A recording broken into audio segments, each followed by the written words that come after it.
welcome to Big Blend Radio's Food, Wine, and Travel Show, where we go across country and travel the world with members of the International Food, Wine, Travel Writers Association. Let's go.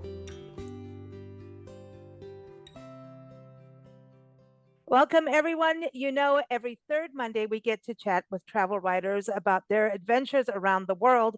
And today we get to have Debbra Brouillette back on the show. We call her the Tropical Travel Girl. And you can go to her website, tropicaltravelgirl.com, because you're going to want to check out the guide she has on this epic cruise that she went on. Her and her husband went on the Windstar Mediterranean cruise. They're not, this is not the first time they've hung out with Windstar. And I can just tell you why. I mean, when you go on our website, and I have the link in the episode notes, you'll see just how awesome this adventure was. This is all about food, wine, and history, obviously the beauty of the Mediterranean. But they built this cruise as a piece of Greece, a slice of Sicily, and the Corinth Canal, which I love to hear about this, because you have the same love as I do for the Durrells. Gerald Durrell, actually, I grew up reading his books, and then we lived in the Channel Islands between England and France for a little bit. So one of the islands out there was dedicated to Sark. It's not a zoo, but it's like a sanctuary for animals out there. Oh, wow. You know more than I do then about that part of it. But yes, I totally became besotted, as the Brits would say, by the Durrells. And when I watched the shows, you know, they were originally on PBS for 4 seasons, and now they're on Amazon Prime, and I just devoured them. And so when I saw this itinerary that included Corfu, I told my husband, I really, really want to do this cruise. I wanted to live like them. You know what I mean? Yeah. It just seemed like they were so connected with nature, obviously with him, right? But I have to rewatch this. Now you've got me like, I need to go back, because I think every time I've seen that series, it's all over the place. You know, I've never been able to sit and watch it from the beginning to the end. Now you kind of got me on that bug, but I don't know. I kind of like that idea of being able to pair. And you talk about that on your website, and everyone, the link is in the episode notes about, you watch something, you kind of get connected with that region, then you want to go. It's kind of like, you remember Northern Exposure? Remember that TV series? Oh, that was one of my favorites too. I went to Roslyn, the bar in upstate Washington, and I just like, that's it. I want to move here. But of course I didn't. But so going there had to be pretty epic to do that. But let's kind of backtrack with Windstar, because this is not your first rodeo with them, I should say, right? No, ma'am. This was our third Windstar. We originally did the Greek Isles. So this was our second time to fly into Athens, but we didn't, this time we did other things. But yes, the Treasures of the Greek Isles cruise in 2016 was our first Windstar. And then the very following year, we did Tahiti and the Tuamotus on one of the sailing ships with Windstar. And so then this was our third, and it will not be our last. I just really like Windstar. I like the small ships. And I think, they were expanded. The yachts were actually expanded in the last couple of years in a $250 million expansion project, where they actually took the 3 yachts and cut them in 2 and actually added cabins. It's kind of like a table when you have that centerpiece and then you add on, added restaurants. Yeah, a few more millions. It was really kind of neat to be on the Star Pride again, the same ship we had been on with for the Greek Isles, and then to be on the expanded version for this Mediterranean cruise from Athens to Barcelona.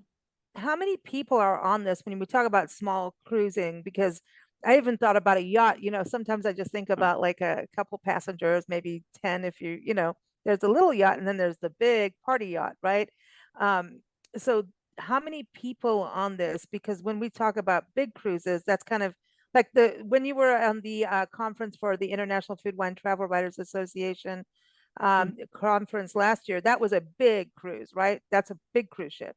Yeah, that was Princess Cruise, and it was in the range of 2,500 to 3,000, I think. I'm not Okay. positive on that number, but the Windstar yachts are, the maximum is 312, 312. Wow. So, So that's nice.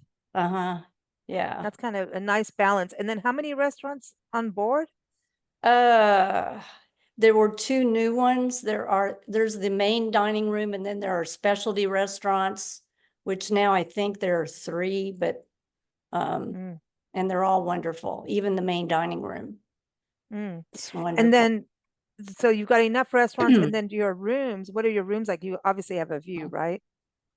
Yes, and on the yachts, they're all suites. Oh, So nice. every cabin is wonderful.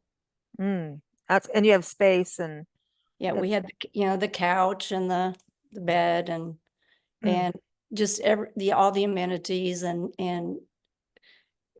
it's beautiful. I think I have a picture in the post of our cabin too. Yeah, your cabin, it looked nice. And then I was gonna say too, and you got to sing.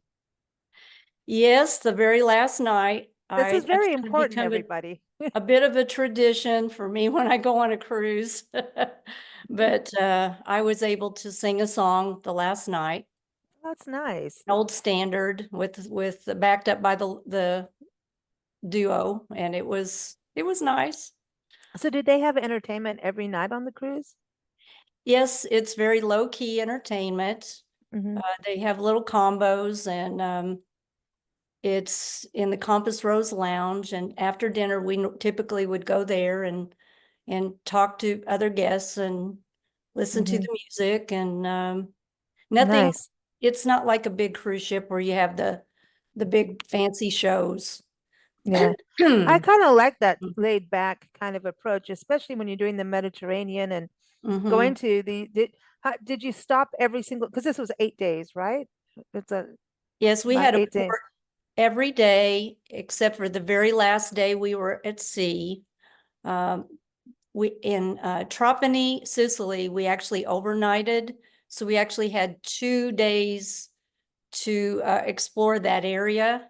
Mm, And so that was the day in that port is when we went to the Agatti Islands, the background that you and I mm. both have. We apparently have an affinity for that. Yeah, I'm just looking, it is pretty similar, isn't it? Yeah. Mhm. So that's cool to go out But there. we did all the other excursions we did were through Windstar, but well, no, Corfu, we actually did the private tour of the Durrells, and that was not a Windstar cruise, a Windstar excursion. And I'm losing my voice. It's okay. I know how that feels, but Yeah. going, to see that had to be pretty epic to, kind of connect that back to watching it and just having that private experience. It's like, can you ask them to keep filming? I wish. Yeah, yeah. But no, Blue Tours Corfu is who I booked that through. And they actually the guide we had was able to take us to various places that were related to the Durrells TV show. And we were able to go to the beach and stand on the other side of the wall and see the house where it was filmed. And then we actually got to go to a couple other places that were related to the real Durrells that lived Mm. there in the 30s.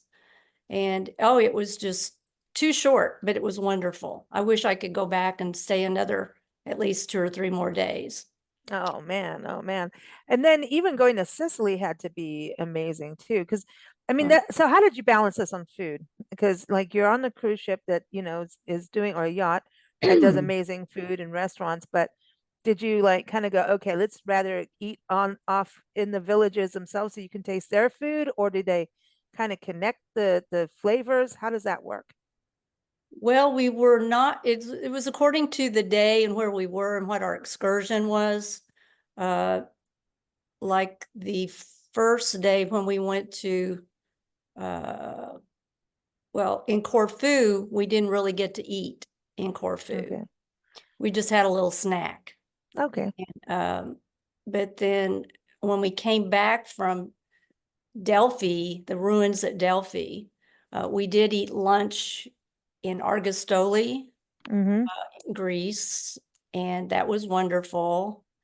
And then the day we went to Aris, the medieval village, we were able to eat lunch there. So it just depended on the day and what we were Mm-hmm. doing. On the Agadi Okay. Islands tour, it was like a day tour, and they served lunch on the ship on the boat. Man, that's cool. And the thing too is you got to go to vineyards. You actually the wines out in that area. Tell us a little bit about the Yeah, wines and because I've ooh. written one article just about the 3 wineries that I Mhm. visited throughout the cruise. And I think you'll have a link to that one too, but we got to go to a winery in Greece and one in Sicily and one in Sardinia. Okay, cool. And I've written about, it was really interesting to learn about all the different grapes that are grown, and because they're totally different than ours. And most of them are kind of rare to our Yeah. normal. We didn't get to, we normally they serve you some sort of snacks or uh, plate of food with the wine. And so that was interesting. We went to the Gambino winery, was up on the side of Mount Etna volcano. And Ooh. which after we had been there, the volcano, you may have read, erupted, but it didn't bother the winery, Well, the thankfully. one, you know what? Volcanic areas for wineries is a good thing. What I'm Mm-hmm. learned is some of the best wine comes out of that. What would you describe the wines like? Where they seem to me, I always thought Mediterranean was more lighter and more a little bit more minerally. What would you say for what you sampled? Oh, I wouldn't say light, Mm. just very robust and full-bodied. Oh, And wow. Completely opposite. Yeah. then I love rosé, and so I Mm-hmm. always found a good rosé everywhere we went. At the Gambino winery, we actually purchased a case of wine to be delivered to our home. And so we got to enjoy it after we were back. Oh, that's nice. That's a good way to Uh, write your article. and then Sardinia, the winery there, we only had one stop in Sardinia, Cagliari, I think is the way it's Hmm. pronounced. And the winery is, I had read about, have you ever heard of the Blue Zones? Oh, yes. Oh, yeah, yeah. That's where everybody lives a little bit longer because we're eating healthy, but we're also not just, it's about Mhm, how we eat. Like we're at together, we're laughing, we're having a good time, taking a walk. So it's about mhm. how we live. It's really cool. Well, Sardinia was the first of the Blue Zones that were Oh, identified. And okay. so the winery, I had also read in the book about this grape called Cannonau, Cannonau, and I'm letting you pronounce everything. I got through your name. um, the Cannonau grape in this wine is attributed to the longevity of the people in Sardinia. It's called the Oh, longevity wine. I And so want that. when I knew we were going to have the opportunity to visit this winery and taste this wine, I was really excited. And I also found out that Cannonau kind of equates to Grenache. You may have Mm, heard of okay. Grenache. Yes, yes. Uh-huh. And but it has more flavonoids in it that, the artery Grenache is, scrubbing I things that, love Grenache. Because it can go either way. It's kind of like, I know friends of ours at LDV Winery in Arizona do their um, rosé from Grenache, and it's good. well, keep that Grenache in mind, because the Cannonau slash Grenache is supposed to be really a good wine for your heart and your Oh, art. good. Did we get to have more than one glass a day? That's all I want. I keep asking. Moderation is another thing that I know. the Sardinians, they drink moderately, but they do drink every day. Hmm. So, Well, so I my think a happy little hour bit is every good. day is okay. Yeah, one happy hour is good a day. That's Yeah, I like that. It keeps the doctor away and makes you happy. So, and especially if you're yeah. enjoying it with friends, Hmm. that's the best way. And in travel, I love that you were able to taste these different wines. And the Mediterranean is so good for us, even the food. give us a little idea of what the food was like, on board or off board. Was it like healthy and fresh, like everyone talks about the Mediterranean diet, which is part of the Blue Zone lifestyle, I'd say. Well, I know Windstar always tries to serve as much fresh, they can go to the markets when they're in port, Oh, cool. and buy certain things. But I'm a huge fish and seafood person. So every day on the entire cruise, I had fish. That's cool. And Hey, boat to table. they also try to do kind of themes in certain times, and they'll do wine tastings aboard. Oh, nice. But Ah, this I is can't cool. think of anything in particular, Mm. but every night was amazing. I didn't have So, yeah, any if you had bad meals. no, that's good. Yeah, we don't like a bad meal, but if you're having wine tastings on board and then, having that where they can actually go to the port and get, go off the board and go get what they want, that's really Mhm. cool because then you're eating very fresh and, you're part of that community then. I always say that's so important is to be connected to the community when we travel. And with cruises, I think they've really come a long way in making sure that you understand where you're going when you're getting off board and with the excursions and everything, but in the food and the wine pairings and things like that, cruising has really, really gone full hog on that in a way. I shouldn't say hog, should I? But I don't know, maybe a little Yeah. bacon here and there is not that bad. Yeah, sometimes they will have an excursion where you can go with the chef to the market. On Oh, this cruise, I don't remember if they had that available, but hmm. according to the destinations, Windstar arranges things like that sometimes.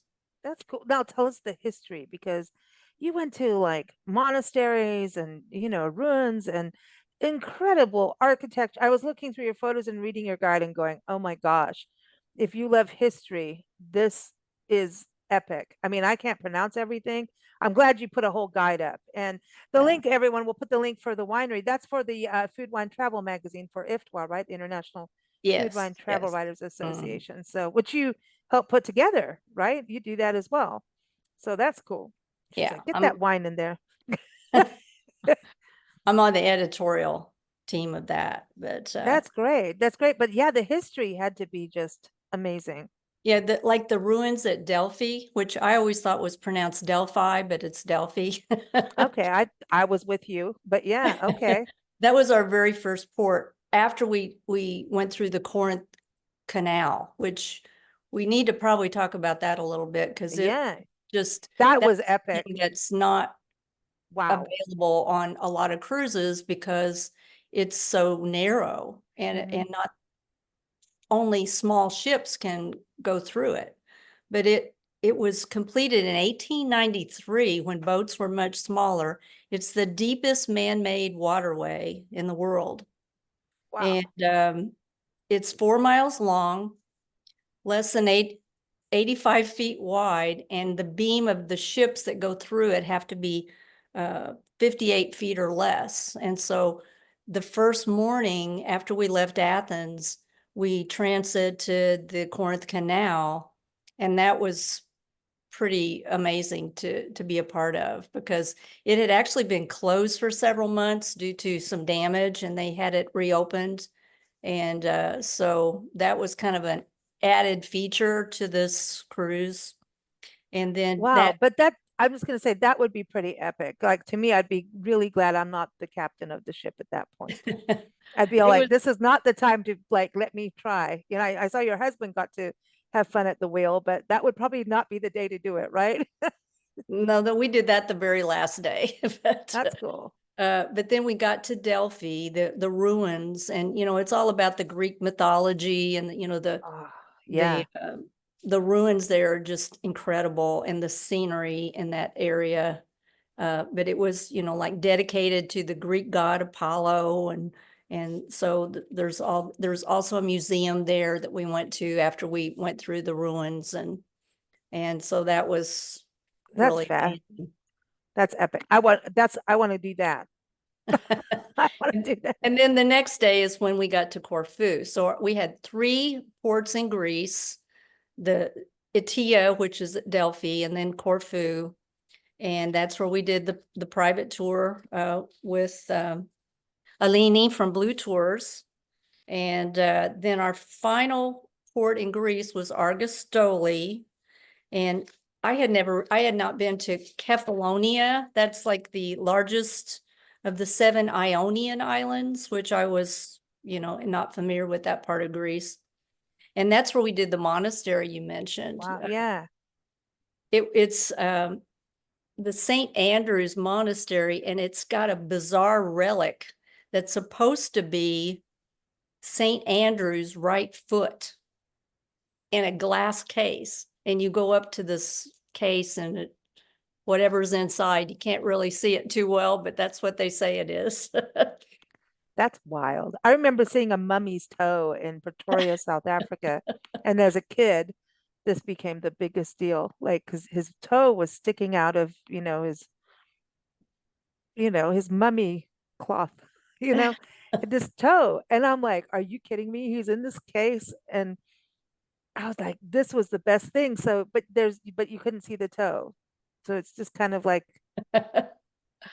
Yeah, but it was also, there were all these frescoes on the wall that had been oh, covered that's up cool.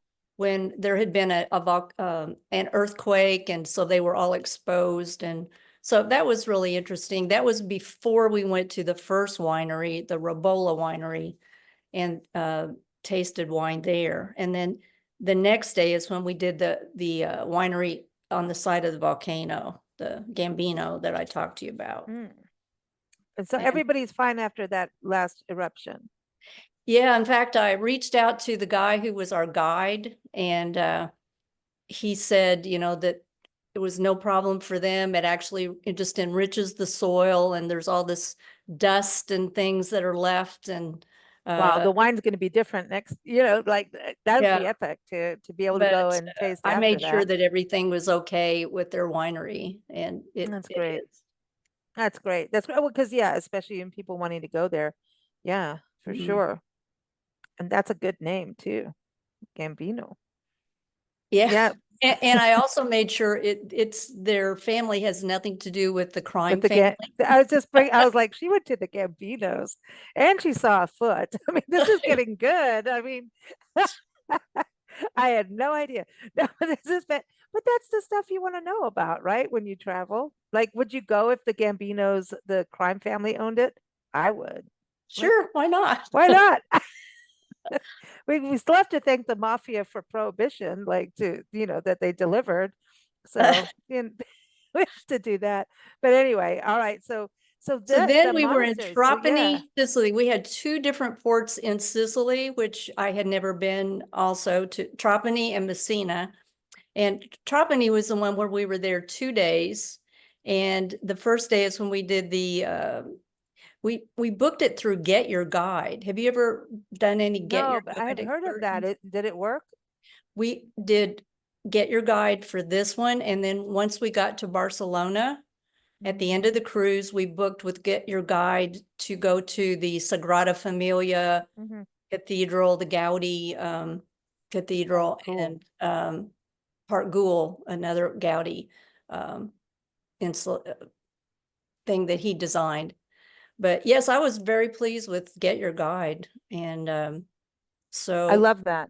I'm a huge fan of guides mhm. because especially when you're on a cruise, you're there for a short time at these excursions, and if you just did it on your own, I don't think you'd get all the benefits or understanding of a place.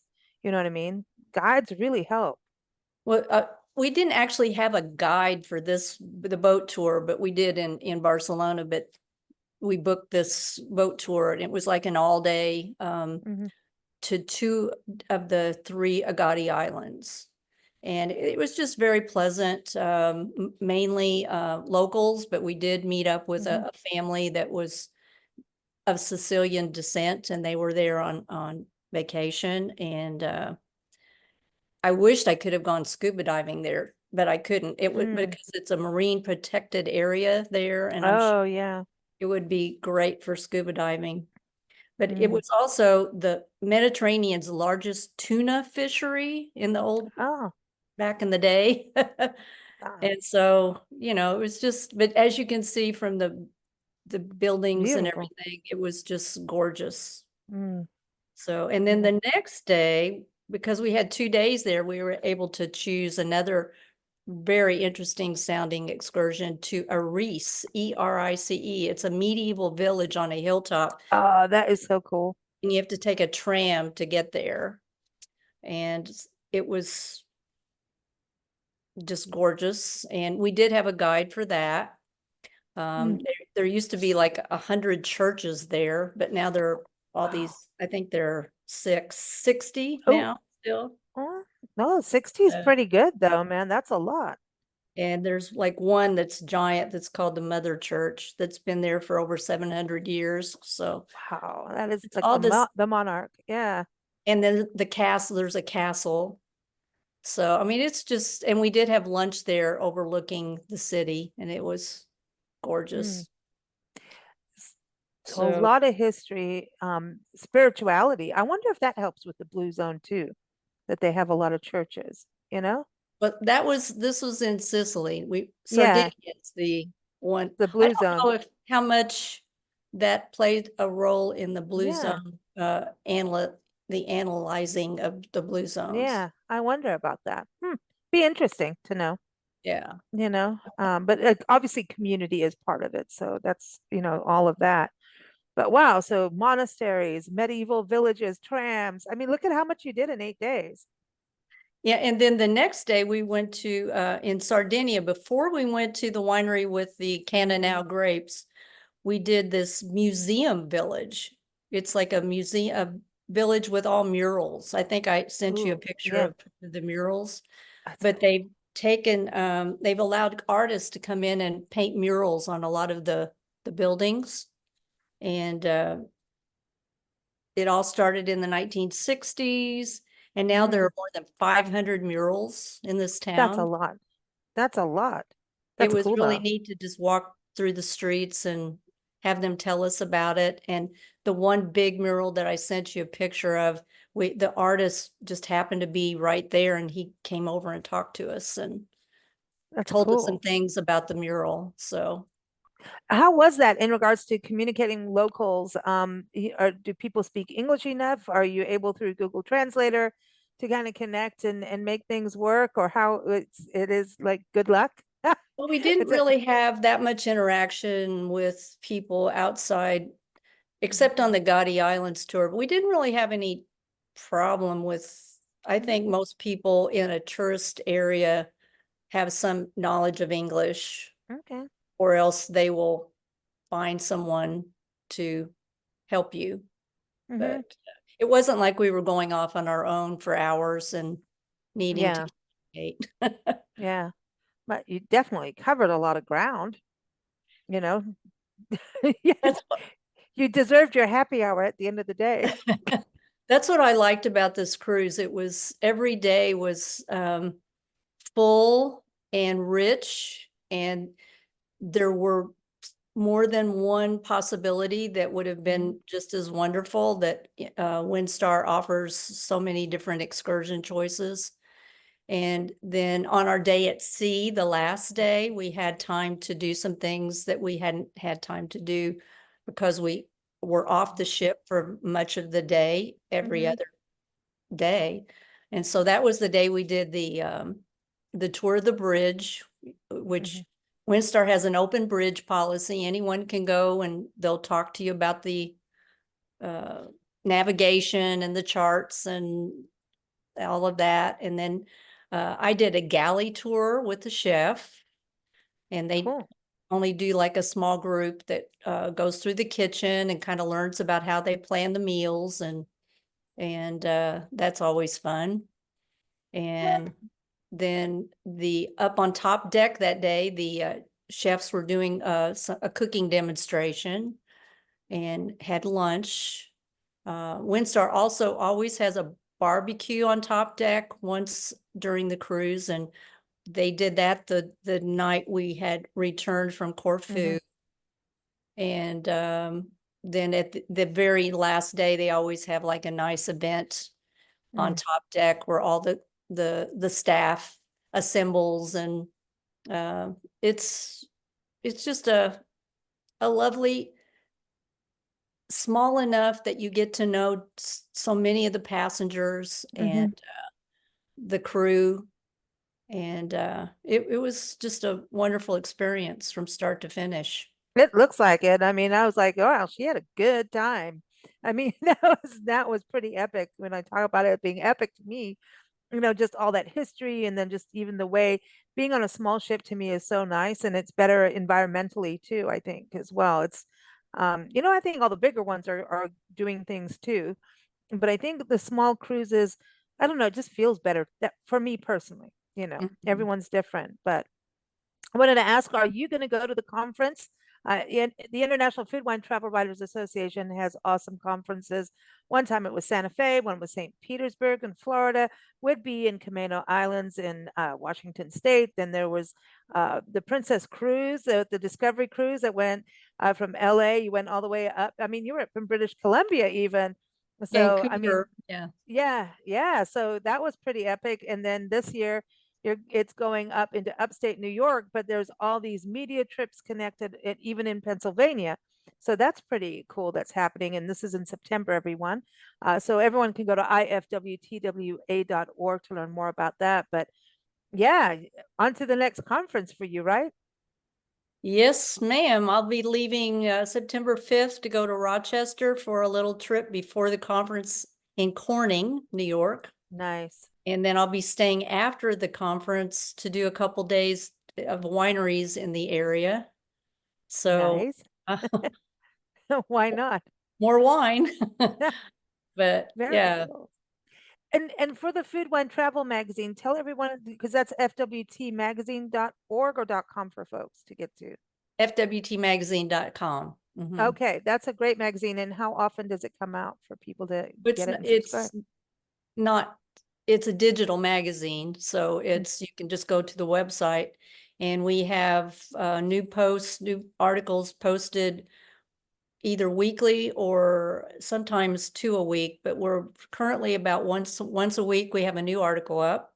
Mhm. The newest one right now is my winery article on 3 wineries to visit in Greece, Sicily, and Sardinia, but we have a wide variety of articles that our members write and Mhm. post on our WordPress site. And Awesome. Awesome. And then the digital magazine comes out, and that's really great for everyone because you always do themes too with that, with the magazine. we're not doing a digital magazine anymore. Oh, completely online. It's Yeah. completely online. Yes. Okay, cool, cool. So in closing, this is a very important question, Deborah. Did you take sand home with you from this trip? Sadly, I was not able to be in an area to get sand except on the Agatti Islands. That was the only time. Huh? I was just thinking that. Yeah, I got we're right Mhm. behind me in See, that that's what picture. it is. That's the only place I was able to collect sand, because the other ports, we were not actually on a beach. Mm, We may have been in port, but we weren't on a sandy beach. okay. So when we were in Barcelona, I really wanted to go make it to a beach, but Mm, we never were able to. So, mm. yep. Well, you just have to go back. How many collections do you think you have? How many sand jars do you have from around the world? Oh gosh. I would say it's probably closer to 75 now. 75 to 80. I was over 60. So I keep collecting, but I haven't been able to go into any tropical places for a while. So Mm. Where's next? Other than I know you got upstate New York and all of that area. actually, my husband and I are going to do a small group tour in late September, early October. We're going out west to tour the Grand Canyon, Oh, yeah, Bryce, yeah. and Zion That's right. National Parks. That's And right. Awesome. after that, it's in the planning stages. Now with that, that's some epic sand out there, or is that not allowed sand since it's not beach sand? Like when you're out in Bryce and Zion, there's red dirt, there's all kinds of sands, but does it have to be beach sand? It doesn't have to be. That's just been my typical collection.